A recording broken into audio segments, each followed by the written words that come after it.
자, 이번 시간에는 SIF 연산자랑 나머지 연산자에서 학습을 할 거고요. 그리고 디버깅을 할 때 지금까지는 저희가 계속 한 줄씩 실행해서 디버깅을 했죠.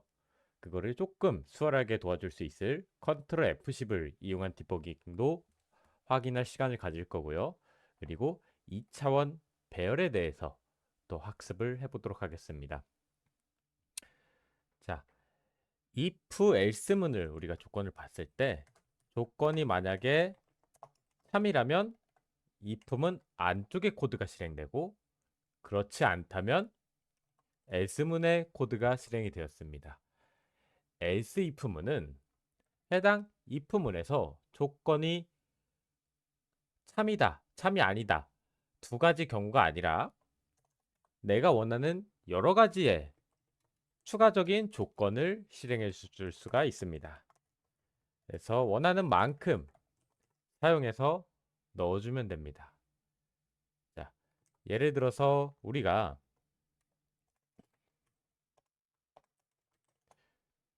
이렇게 좌우상하로 한 칸씩 움직이는 타일맵 게임이라고 생각을 해봅시다. 그럴 때 우리가 이렇게 대각선으로 보통은 못 이동을 할 수가 없죠. 무조건 위아래 좌우상하로만 이동을 해야 됩니다. 그럴 때는 else if문을 이용하셔서 한 가지 조건만 실행되게 짤 수가 있습니다. 로직을. 근데 내가 만약에 대각선으로도 이동해야 된다?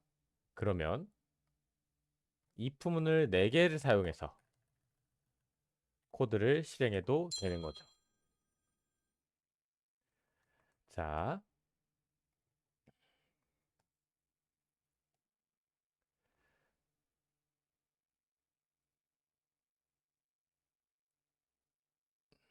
else if문은 뭐 우리가 원하는 조건에 상관없이 아무리 많은 조건도 여러 개를 여러분들이 넣어서 사용할 수가 있습니다. 예를 들어서 3일 때, 그렇죠?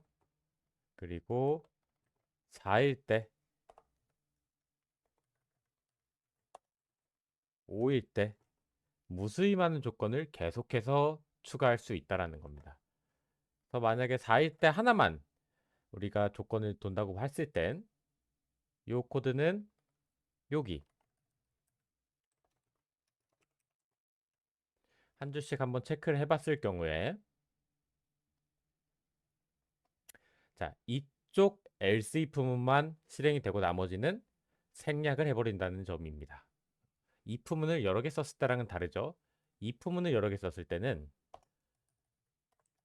내가 하나의 조건이 참이건 아니건 나머지 조건도 전부 체크를 하게 됩니다. 여기도 체크하고 뭐 이쪽도 체크하고 전부 체크해 주게 되게 됩니다.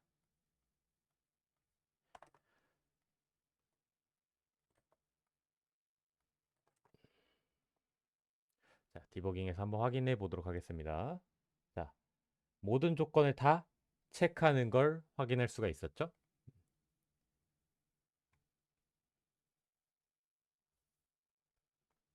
자, 이렇게 그럼 예를 들어서 값이 3개가 있다고 생각을 해보겠습니다.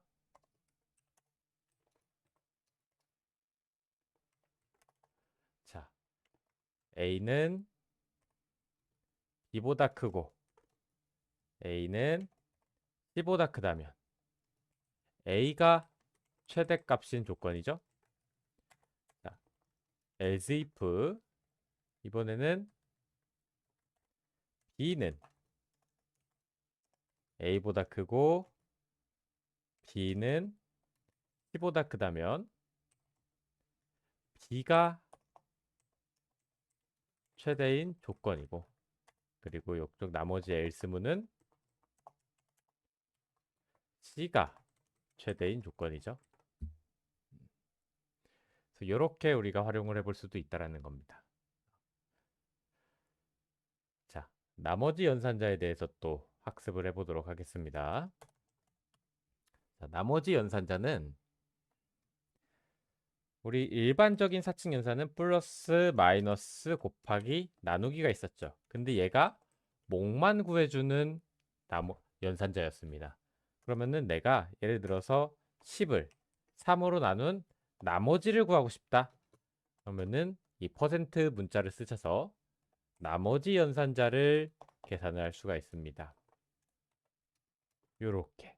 그러면은 10 나누기 3의 나머지는 1이기 때문에 1이라는 숫자가 들어가는 걸 확인할 수가 있습니다. 자, 1이 들어가 있죠?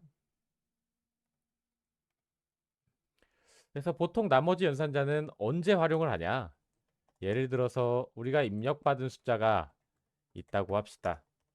얘가 음수인지 짝수인지 홀수인지 그런 것을 확인해 볼 수 있습니다. 예를 들어서 2로 나눈 나머지가 0이면 짝수죠. 그렇지 않으면 홀수입니다. 자, 또는 우리가 배수를 확인할 수도 있습니다. 배수. 예를 들어서 5로 넣는 나머지가 0이라면 얘는 5의 배수가 될 수도 있죠. 5의 배수가 아니다. 그래서 우리가 특정한 걸 나눴을 때 나머지가 0이 나온 걸로 해당 숫자의 배수임을 확인할 수가 있습니다.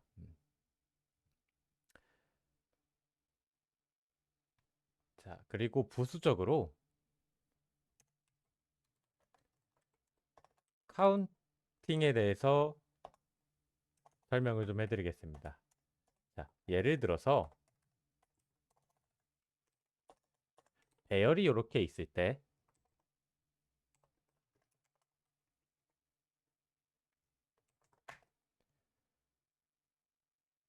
여기서 우리가 짝수가 몇 개 있는지 한번 체크를 해보자는 겁니다.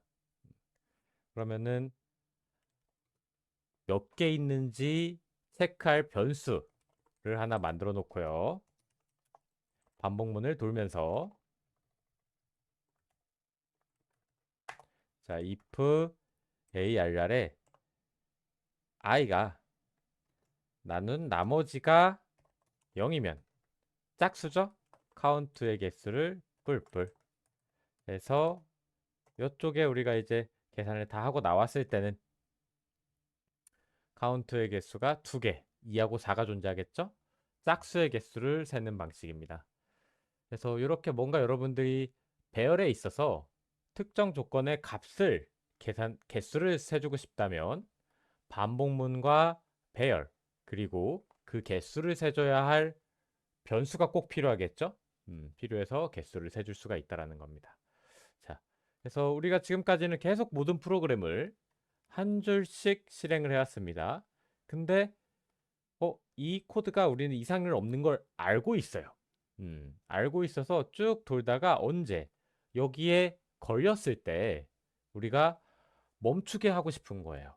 자, 그럴 때는 두 가지 방법이 있습니다. 하나는 컨트롤 F10을 활용하는 방법과 하나는 F9 브레이크 포인트를 활용하는 방법이 있습니다. 일단 내가 쭉 실행하고 멈추고 싶은 부분을 이렇게 마우스 커서를 올려두시고 컨트롤을 누른 다음에 F10을 누르면 프로그램이 쭉 위에 거를 다 실행하고 이 부분에 걸릴 때까지 디버깅을 완료를 한 상태에서 멈추게 됩니다.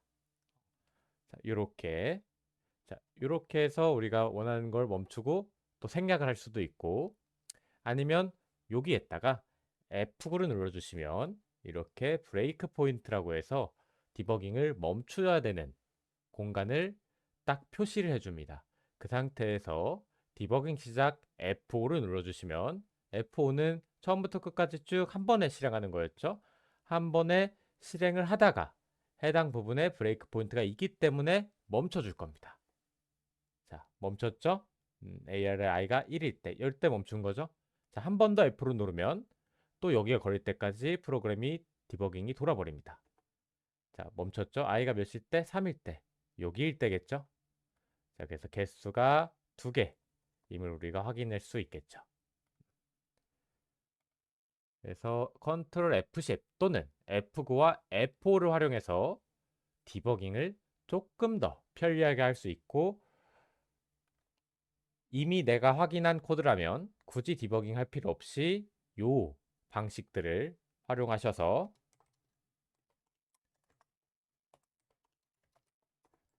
디버깅 시간을 많이 절약할 수 있습니다.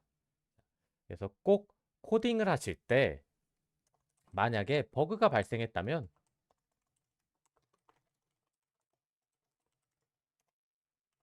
코딩으로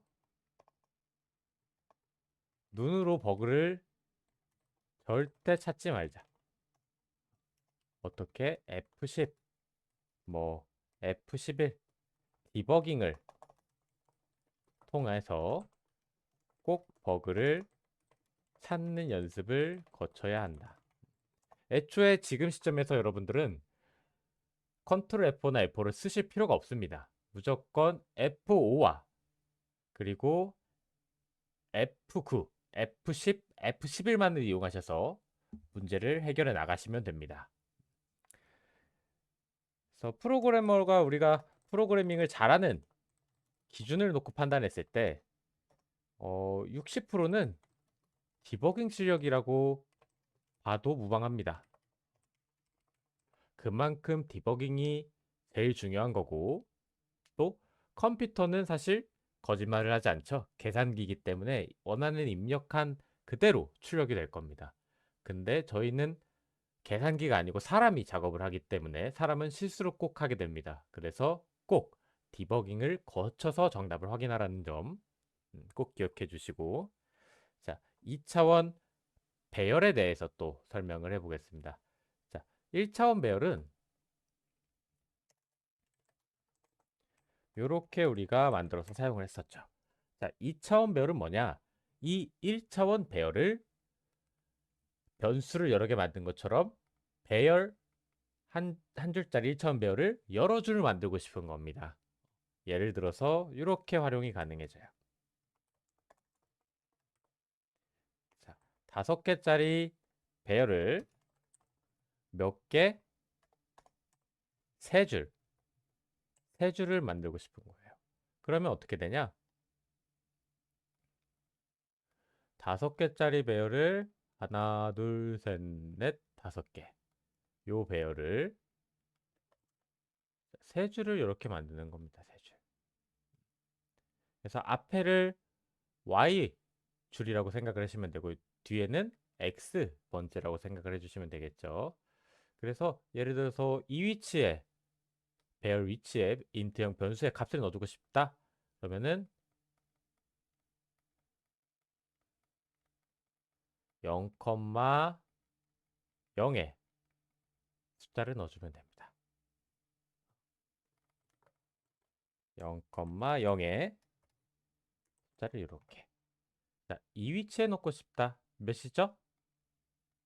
ARR에 1, Y줄 먼저죠. 0, 1, 2, 3. 세 번째에 또 숫자를 넣어주시면 됩니다. 자, 여기도 뭐 추가적으로 여기에 넣고 싶다. 2, 1에 접근해주면 되죠. 앞에 들어가 있는 게 앞에 Y의 줄, 뒤에 들어가 있는 게 뒤에 인덱스의 줄을 생각하시면 됩니다. 그래서 이렇게 우리가 활용해 볼 수 있겠죠. 출력하실 때도 마찬가지고. 자, 뭐 예를 들어서 2차원 배열을 그럼 이제 우리가 똑같은 숫자 하나로 넣어 본다고 좀 생각을 해볼까요?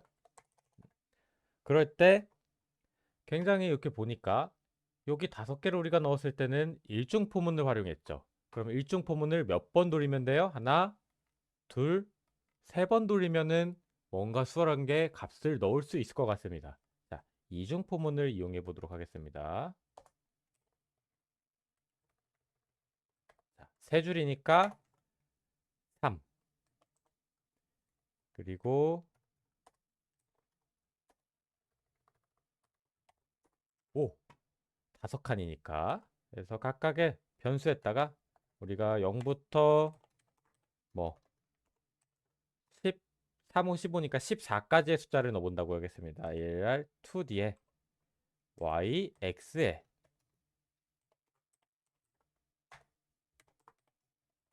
요렇게 확인해 볼 수 있겠죠. 그래서 값이 잘 들어갔는지 한번 디버깅해서 컨트롤 F10 하면 여기까지 한번 해오죠. 자, 오류가 있네요.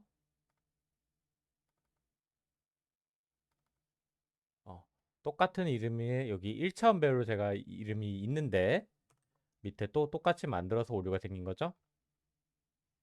자, 여기다가 F고 F. 자, Y값 조사식 넣어서 확인해 주시고 X값 조사식 넣어서 확인해 줍니다. 자, 그리고 배열값 이렇게 열면 다 볼 수 있죠. 자, Y가 0일 때 X가 0, 0,0에 0 들어갔고요. 그 다음에 1, 2, 3, 4 들어가고 이쪽 포문이 다 끝났죠? 자, 그 다음에 위쪽 포문 들어오겠죠? 5, 6, 7 계속 반복을 하다 보면은 몇 가지? 14까지 값이 잘 들어가는 게 확인이 되고 그리고 반복문을 빠져나와서 이렇게 0부터 14까지의 값으로 초기화하는 방법이 이중 포문을 활용하면 2차원별이 굉장히 쉽게 뭔가 값에 접근하고 넣는 거를 반복적으로 활용할 수 있다는 점입니다.